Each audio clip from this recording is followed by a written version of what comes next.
News 24 తెలుగుకు స్వాగతం. వార్తలోని ముఖ్యాంశాలు ఇప్పుడు చూద్దాం.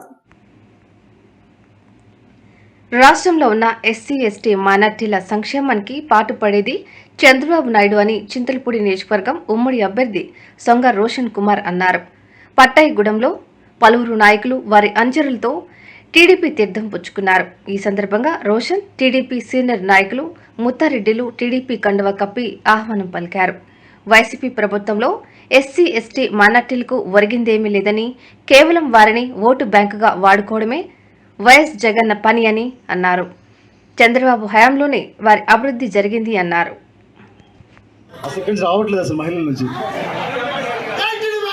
జై తెలుగుదేశం, జై జనసేన, జై జనసేన, జై బీజేపీ, జై బీజేపీ. మరొకసారి ఒకసారి అన్నాం, జై తెలుగుదేశం, జై జనసేన. చాలా సంతోషంగా ఉంది. పట్టాయిగూడెం పగిలిపోయింది.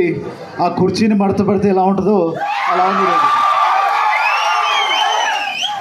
మరి మార్పు ప్రతి చోట కూడా మొదలైంది.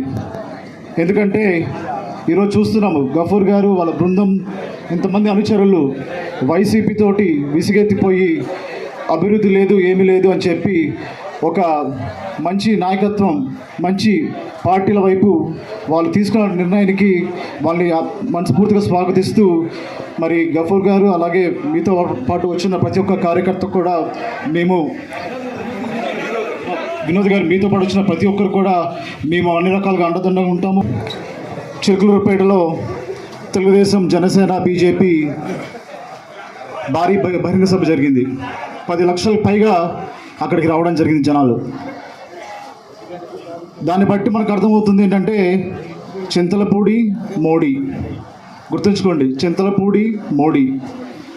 మనకు గెలవడం ఎందుకు ముఖ్యం అంటే మనకి ఇప్పుడు నేషనల్ లెవెల్లో బీజేపీ తోడైంది.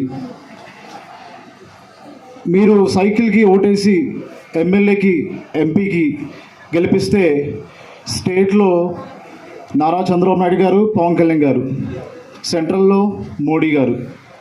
ఇక అర్థం చేసుకోండి మీరు, రైలు ఎలా పరిగెత్తుదో. రైలు ఎలా పరిగెత్తుదంటే పెట్టుబడులు భారీగా వస్తాయి. ఎందుకంటే పైన వడ్డించేవాడు మన మోడీ గారు. పెట్టుబడులు భారీగా వచ్చినప్పుడు ఏమవుతుందంటే మంచి ఉద్యోగాలు వస్తాయి.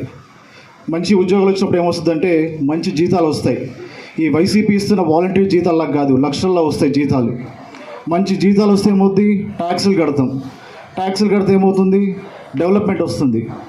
అభివృద్ధి నుంచి డబ్బులు తీసుకొచ్చి సంక్షేమంలో పెడితే అప్పుడు అభివృద్ధి, సంక్షేమం రెండు కూడా ముందుకు వెళ్తాయి. ఈ జగన్మోహన్ రెడ్డి చేస్తున్న పని ఏంటంటే అప్పు తీసుకొస్తున్నాడు. అప్పు తీసుకొచ్చి అది సంక్షేమం పేరుతో వేస్తున్నాడు. 1000 రూపాయలు 2000 వేస్తున్నాడు.